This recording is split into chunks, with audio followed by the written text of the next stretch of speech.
안녕하세요. 제니 리딩입니다. 오늘은 그림자 정부 정치편 한번 읽어볼 거예요. 숨겨진 절대 권력자들의 세계 지배 음모. 이리 유카바 최지음. 뭔가 내용이 좀 우리가 평소에 그냥 소문으로 들었던 얘기가 좀 숨어 있을 것 같아서 좀 재미로 한번 골라봤어요. 그럼 같이 한번 볼까요? 자, 그럼 차례를 먼저 볼게요. 1장 프리메이슨이 세상을 움직인다. 2장 숨겨진 진실들. 3장 누상 정부의 조직들. 4장 프리메이슨의 상징물. 자, 그럼 한번 시작해 보겠습니다.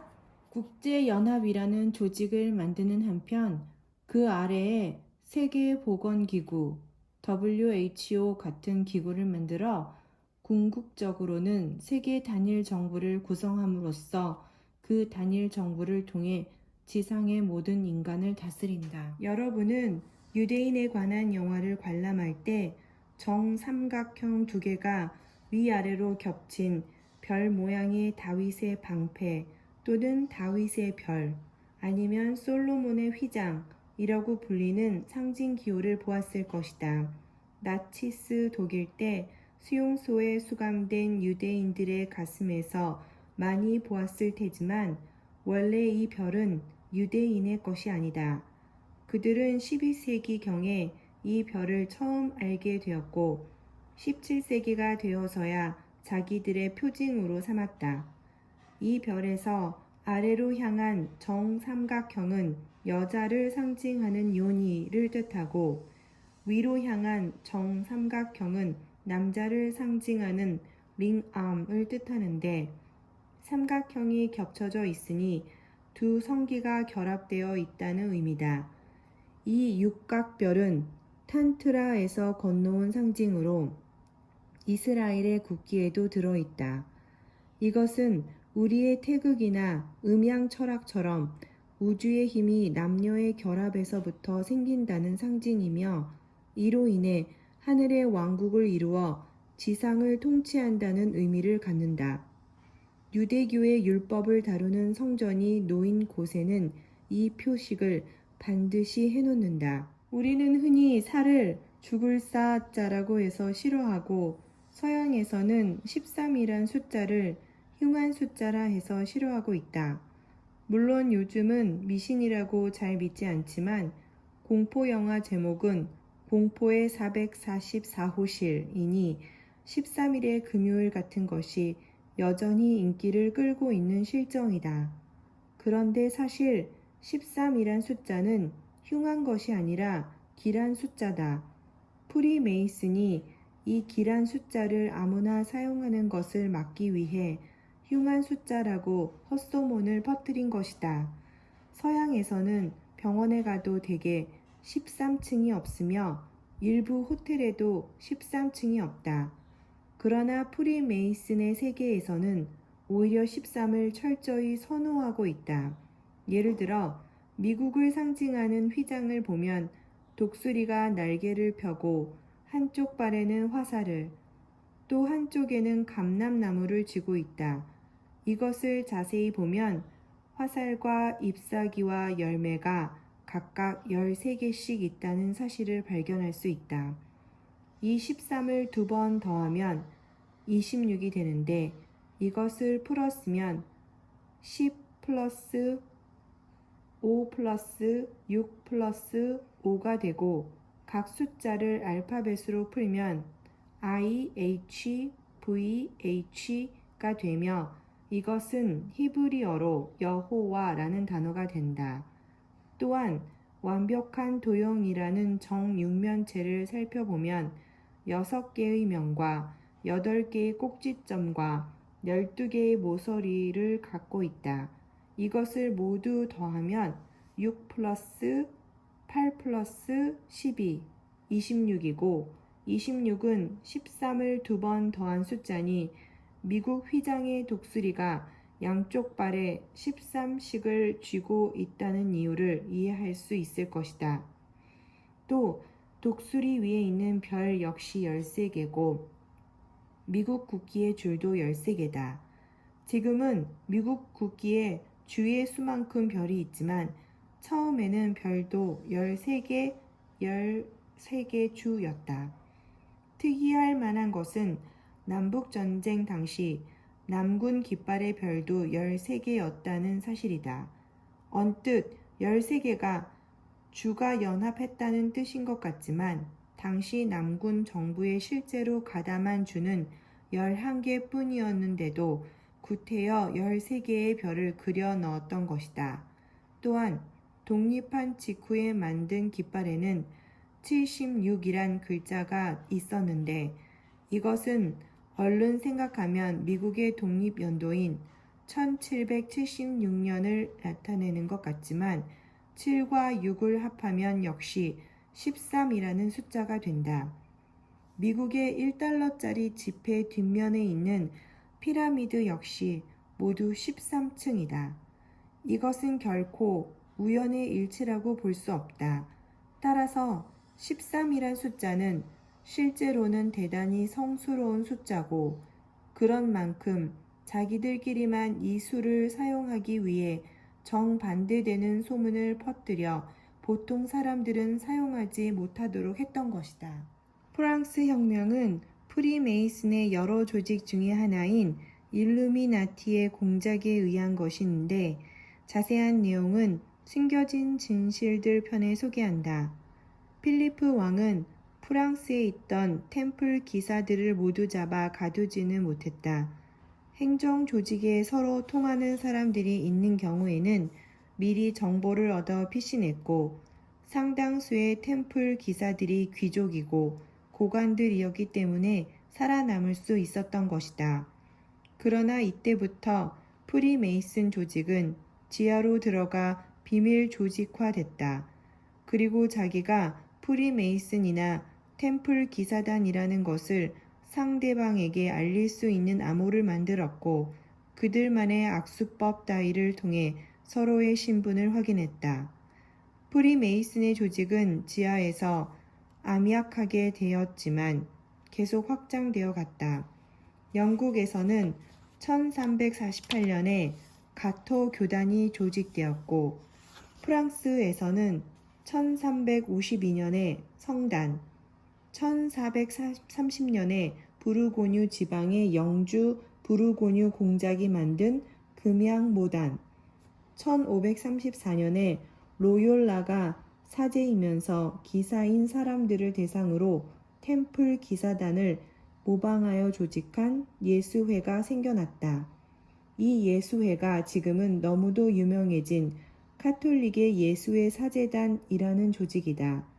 이 조직의 원래 목적은 개신교의 교리에 대항하기 위한 것이었지만 프리메이슨 조직의 계보를 따랐기 때문에 교황과 자주 갈등을 빚었다. 프리메이슨의 세력이 종교단체에 뿌리박고 있는 만큼 일부 교회의 장식이나 치장을 잘 살펴보면 프리메이슨의 상징물을 발견할 수 있을 것이다.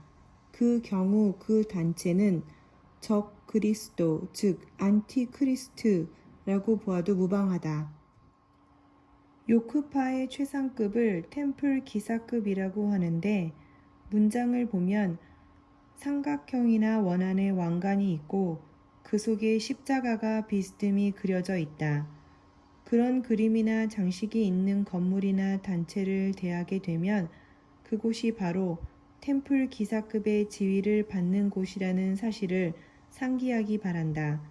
뿐만 아니라 그와 비슷한 분위기의 그림이나 장식을 보면 그곳은 프리메이슨과 관계가 있다고 생각하면 된다. 또한 적십자급은 세 번째로 높은 간부급인데 그들은 국제 적십자사를 비롯해서 각국의 적십자사를 만든 장본인들이다. 그래서 적십자급 프리메이슨의 문장은 바로 붉은 십자가다.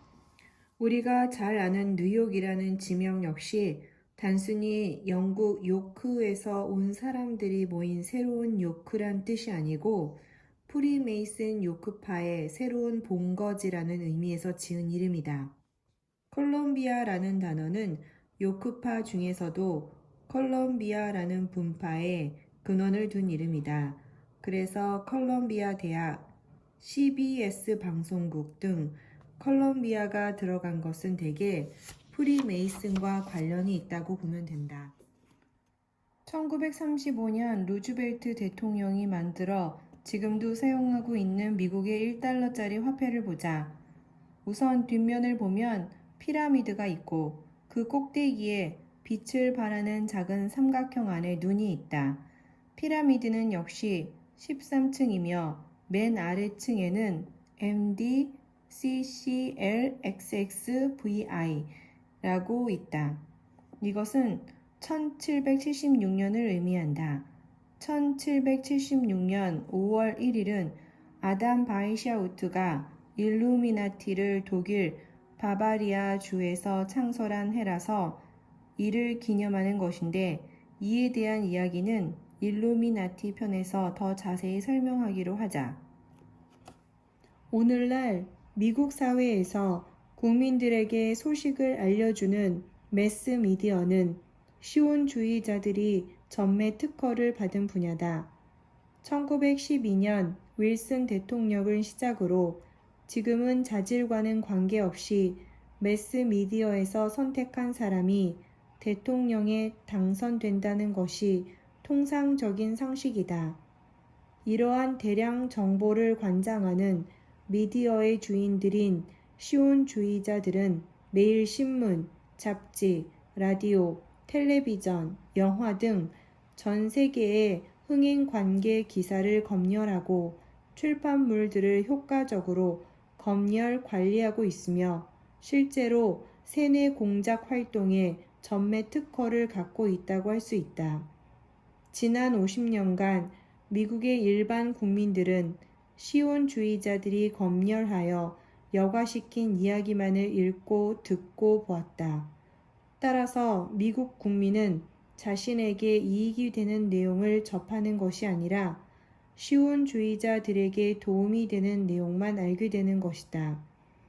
이들이 독점하는 뉴스 미디어는 윌슨 대통령이 어떻게, 왜, 어떠한 일을 했기에 오늘날 중동에서 미국이 곤욕을 겪고 있는지 국민들에게 이야기하지 않는다. 펜타곤, 국방성의 서류가 유출될 때면 미국 대법원은 국민은 사실을 알 권리가 있다고 판결을 내리지만 이러한 표현은 그럴싸하게 국민을 기만하는 전형적인 예에 불과하다. 만일 제대로 표현을 하려면 국민은 전체의 사실을 알 권리가 있다고 해야 되는 것이다. 진실을 안다는 것은 전체 진실 중에서 일부만 알려주어도 진실이라고 정의할 수 있기 때문이다.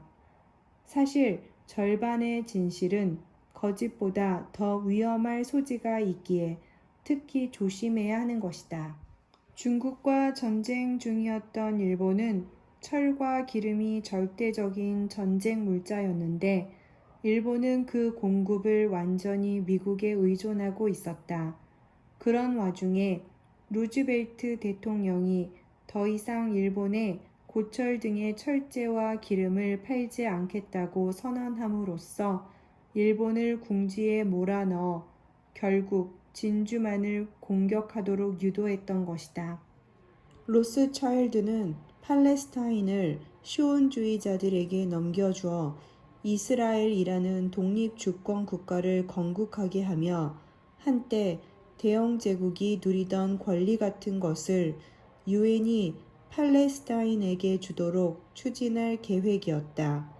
그는 유엔이 시온주의자들의 주권 국가를 인정하면 팔레스타인의 미래는 확정된 것이나 마찬가지라고 믿었던 것이다. 그리하여 1916년 영국이 독일에 항복할 생각을 하고 있을 때 로스차일드는 세계 시온주의자 연합이라는 단체를 조직하자는 발상을 실천에 옮겼고 이 단체와 영국 전시 내각과 힘을 합하여 10월에 런던 조약을 만들게 되었던 것이다. 1917년 4월 16일 미국이 참전하기로 했을 때 로스차일드는 쾌제를 불렀으며 그해 7월쯤에는 독일이 패망할 것이라는 느낌을 받았다. 그러나 로스차일드는 세계 시원주의자 연합을 재정비할 필요가 있다고 생각해 적당한 사람을 찾았으며 그렇게 찾은 것이 카임 바이즈만이었다. 그에게 로스차일드는 일국의 왕자나 입을 수 있는 정장을 사주면서 그를 팔레스타인 정부의 국가 원수나 되는 것처럼 대접했는데 그는 실제로 나중에 이스라엘의 국가 원수가 되었다.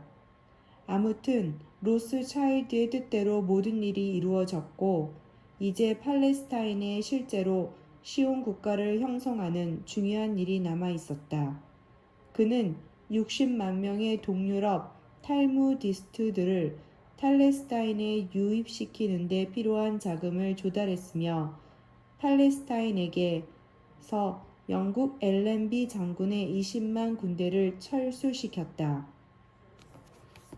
그는 또 미국 트루먼 대통령의 협조를 받아 1948년 5월 18일부로 60만 명의 무장 병력을 팔레스타인에 진주시켰으며 원주민인 기독교도와 회교도들의 무장을 해제시키는 한편 방어할 능력도 힘도 없는 135만 명의 주민들을 추방하고 이스라엘이라는 나라를 건국했다. 만일 이렇게 무차별적이고 잔인한 파괴 작전을 펼치지 않았더라면 수천 명의 무고한 생명이 희생되지 않았을 것입니다만 그들은 오히려 1945년 4월에서 5월에 신문기자와 촬영팀들을 총동원시켜 불러 모은 뒤 최대의 선전과 전시 효과를 낼 수 있도록 참상을 묘사했던 것입니다.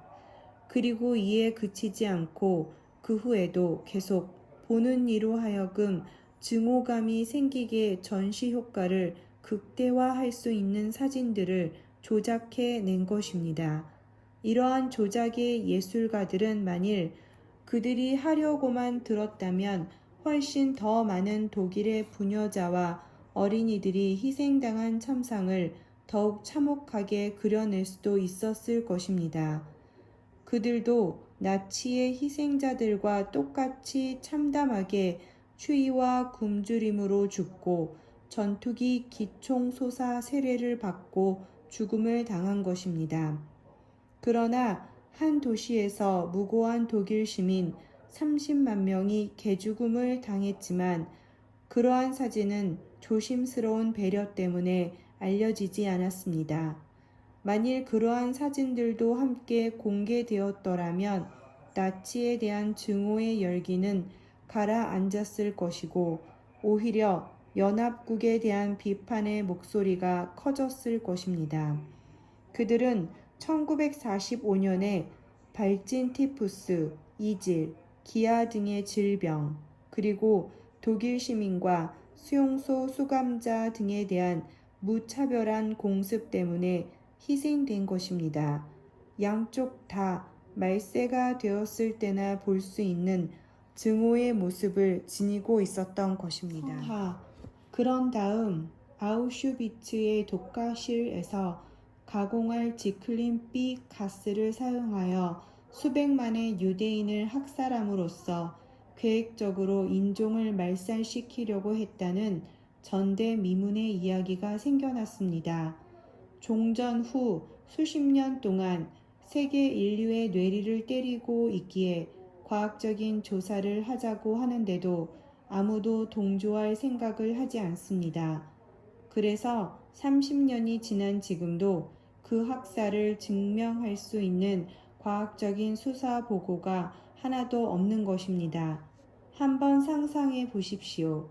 400평방미터 되는 아우슈비츠의 독가스실에 한 번에 3,000명씩 넣어 하루에 24,000명을 죽였으며 벨제크에서는 넓이 25평방미터, 7.6평, 천장이 1.9m 되는 방에 한 번에 700에서 800명을 집어 넣었다고 합니다.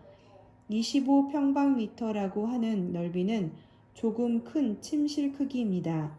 성악께서는 그런 침실에 700에서 800명이나 되는 사람들을 넣을 수 있다고 생각하십니까?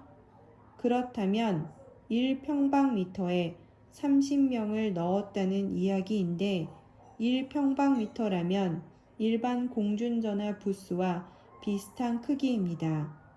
성하, 성 베드로 광장이나 바르샤바 신학교에 있는 공중전화 부스나 개인 캐비닛 속에 30명이란 사람을 쌓아 넣는다고 상상해 보십시오.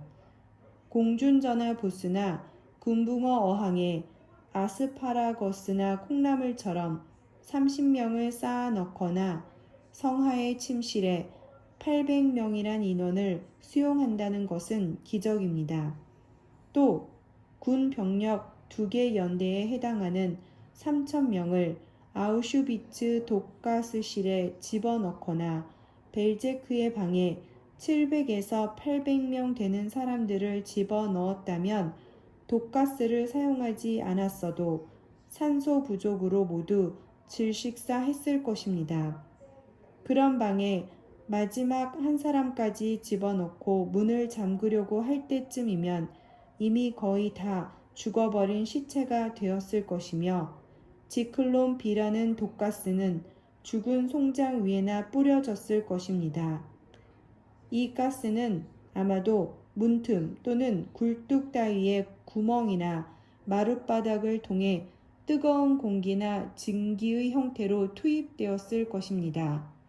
과학적 상식이 있다면 누구나 알 수 있지만 지클론 B라는 가스는 발화성이 강하고 접착성이 강하여 취급하기가 여간 조심스럽지 않을 뿐만 아니라 살포한 후 실내 공기를 모두 뽑아낸 다음에도 21시간쯤 지난 후에 들어가야 안전합니다.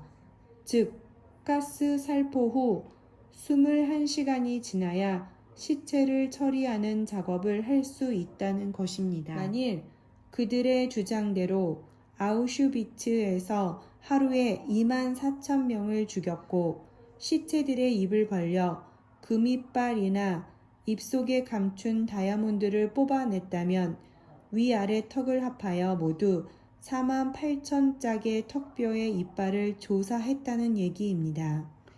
성악께서는 성스러운 분이니 아시겠지만 이렇게 많은 사람들의 이빨을 몽땅 조사하고 뽑는데 얼마나 시간이 걸렸을 것 같습니까?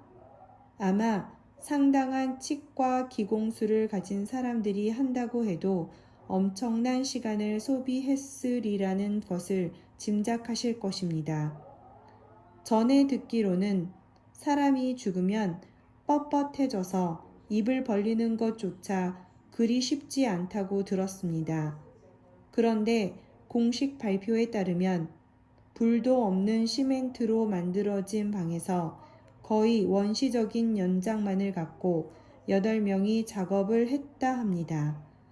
아마도 세계 그 어느 기술자보다도 빠른 속도로 위아래 치아를 검사하고 작업을 했겠지요. 한번 연필을 들고 계산해 보십시오. 그뿐이 아닙니다. 화장로 속에 넣기 전에 그 많은 시체들의 항문과 여자들의 질 속에 다이아몬드나 보석 따위가 있는지 모두 조사했다는 것이 아우슈비츠 역사가들이 이구동성으로 주장하는 공식화된 역사 이야기입니다.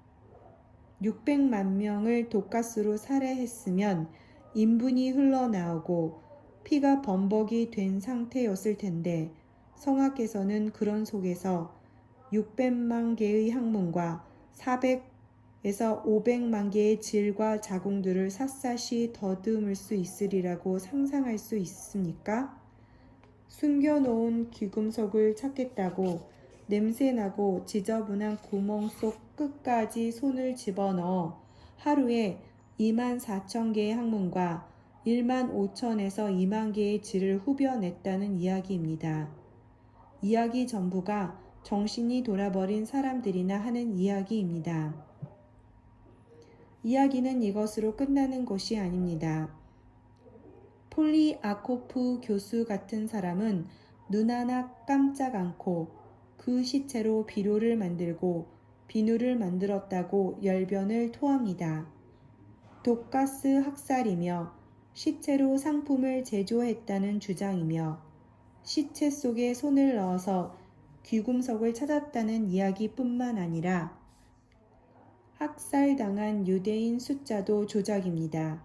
리쿠의 신부는 1,500만 명, 라루스 사전에는 2천만 명의 유대인이 학살을 당했다고 하는데 2천만 명이면 당시 전 세계 유대인 인구보다 더 많은 숫자입니다.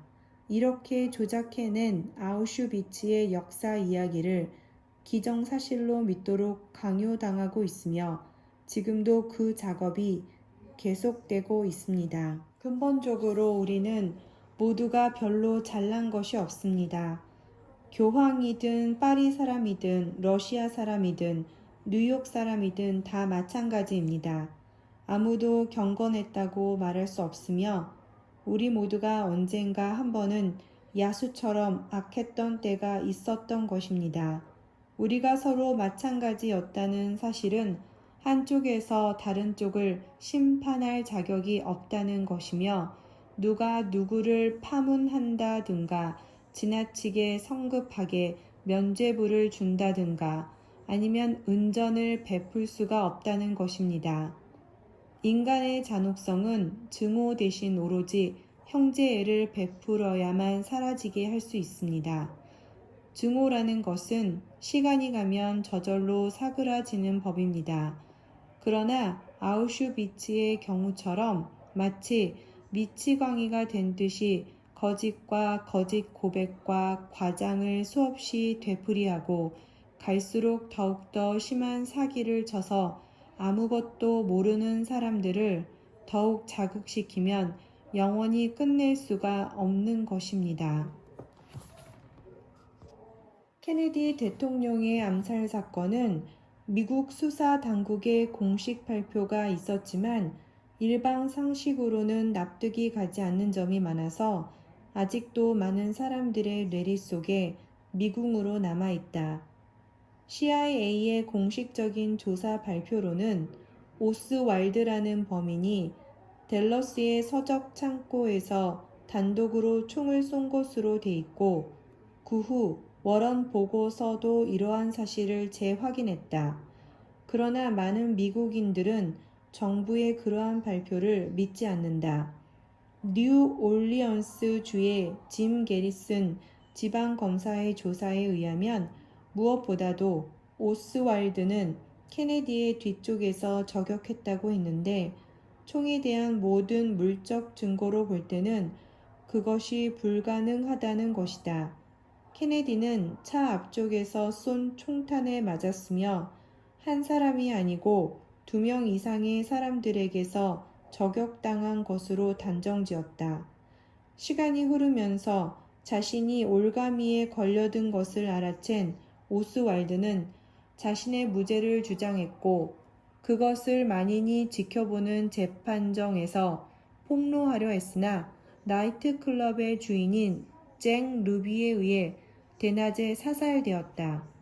그리고 루비도 옥중에서 의문사함으로써 케네디 사건의 범인은 단독범이라고 최종 결론이 내려진 가운데 수사는 종결되었다. 케네디는 인기 있는 상원 의원이었고 영국 주재 미국 대사였던 조지프 케네디의 아들이었지만 대통령 자리에 오르기 위해서는 프리메이슨의 힘을 빌리지 않을 수 없었다. 그는 CFR에 가입해 그들의 노선에 적극 협조해야만 했으며 빌더버그 그룹이 추천하여 대통령에 당선된 사람이었다. 따라서 대통령이 되더라도 자기 마음대로 참모들을 인선하는 것이 아니라 대개는 CFR이나 3변회에서 청구하는 사람들을 기용해야만 했다. 케네디는 빌더버그 그룹 회원이 아니었지만 빌더버그가 추천했기 때문에 그 그룹의 사람들이 대거 등용되었던 것 같다. 예를 들면 딘 러스크, 조지 볼, 조지 번디, 아서 딘, 월터 로스코, 조지 매기, 로버트 맥나마라, 폴 리체 같은 사람들은 빌더버그 회원들이었다. 케네디의 보좌관이며 국무차관을 지내면서 베트남 전쟁을 기획했던 에버럴 해리먼은 일루미나티의 큰손인 브라운 브라더스의 촉탁으로 채용하게 된 사람이며 딘 러스크는 이전에 한 번도 보지 못한 사람이었지만 넬슨 락펠러의 추천으로 국무장관에 앉혔고 같은 CFR 회원이며 락펠러의 사람인 더글러스 딜런을 재무장관에 앉혔던 것이다. 이렇게 이들은 모두 일루미나티 소속 단체와 엘리트에 속한 사람들이었다. 이들은 또한 무기, 항공기, 차량 산업체들과 유기적인 관계를 맺고 있었는데 당시 케네디의 정책 때문에 파산할 지경이었다. 케네디는 이들의 바람과는 달리 베트남에서 군대를 철수하려 했고 쿠바 침공을 원치 않았으며 CIA를 신임하지도 않아서 모든 공식, 비공식 군사 활동을 합참본부장의 관할로 이관했다. 그리하여 그의 2차 임기 중에 결국은 CIA가 끝장나게 되었고 바로 그 점 때문에 CIA가 케네디를 그냥 놔둘 수 없었던 것으로 추리된다. 때문에 케네디가 암살된 후 대통령직을 승계한 존슨 부통령은 대통령이 된 후 즉각 베트남에서 통킹만 사건을 조작해 베트남전을 크게 확전시킴으로써 재벌들을 되살려 놓았고 CIA도 다시 강화시켰던 것이다. 일루미나티의 창설 기념일인 5월 1일 노동절을 흔히 메이데이라고 부르는데 이 말은 조난당했을 때 사용하기도 한다. 이것을 무전으로 신호를 보낼 때는 SOS라고 부호화하지만 말로는 메이데이라고 한다. 이것은 구원을 받겠다는 뜻보다 사실은 어려운 문제가 생겼다는 의미로 구원 요청 대용으로 사용된다. 일루미나티와 구원 요청이라 뽀빠이 살려줘요가 아니라 일루미나티 구해줘요라고 하라는 말인가? 이것은 우연일까? 지난 1992년에 터졌던 미국 LA 폭동 사건이 5월 1일에 일어났는데 이것 또한 우연의 일치일까? 프랭클린 루즈벨트 대통령은 이와 관련하여 대단히 의미심장한 말을 남겼다. 세상에 일어나는 모든 정치적인 일은 우연이란 있을 수 없다. 오로지 계획했기 때문에 일어나는 것이다. 아직도 미국 대통령의 인기는 FRB 총재의 결정 여하에 달려 있다는 것을 이해하는 사람은 극소수에 불과하다. 대통령 선거에서 국민의 경제 사정에 따라 집권당의 재당선이 좌우되긴 하지만 일반 국민의 기대와는 달리 그 문제는 이미 정치가들의 손을 떠났다. 국민 개개인의 경제 상태를 결정하고 물가, 임금 등 국가의 경제 상황을 조정하여 실업자의 수를 조절하는 일은 돈을 만지는 금융가들의 손에 달려 있건만 국민들은 아직도 그걸 깨닫지 못하고 있다. 클린턴 대통령이 그 추악한 성추문의 소용돌이 속에서도 높은 인기를 유지하는 것은 바로 경제 상태 덕분이며 모든 언론들도 그의 유능한 경제관리 능력을 부추기고 있다. 이들이 국민들을 아무것도 모르는 양떼에 비유하는 것은 국민들이 이렇게 언론의 조작에 끌려다니기 때문이다. 일루미나티가 사람들을 장악하는 방식을 살펴보자. 우선 견딜 수 없을 정도로 사회를 험악한 지경으로 몰아넣어 사람들이 자기 안전을 위해 마음 놓고 살 수 있는 사회를 갈구하게 만든다. 정부가 강력한 힘을 발휘하여 그 원인을 제거해 주기를 원할 때 나서서 완전 통제 사회를 구축하는 것이다. 그때는 모든 국민이 정부의 노예가 될 것이며 인간이라기보다는 다만 하나의 숫자에 불과할 것이다. 그리하여 자본주의 사회에서 인간은 상품으로 고려된다. 스탠포드 연구센터는 과학 발전을 중지시키려고 노력하는데 일반 과학의 발달은 답보 상태에 있도록 하고 엘리트들의 과학 프로그램은 계속 발전시켜 그 격차를 심화시키려 하는 것이다. 그들의 과학은 현재 외계인과 UFO의 비행 기술을 따라가고 있을 정도로 발전되었으며 여러 가지 의학, 생화학 기술 등도 공상과학 소설에나 나오는 기술들을 이미 확보하고 있는 것으로 알려져 있다. 때문에 나사나 미 공군도 많은 비밀을 갖고 있고 애리조나주의 51구역 같은 곳은 그 존재 자체가 비밀 아닌 비밀이 되어 있다. 인구 문제는 환경 문제와 결부되어 로마 클럽에 있어 대단히 중요하다.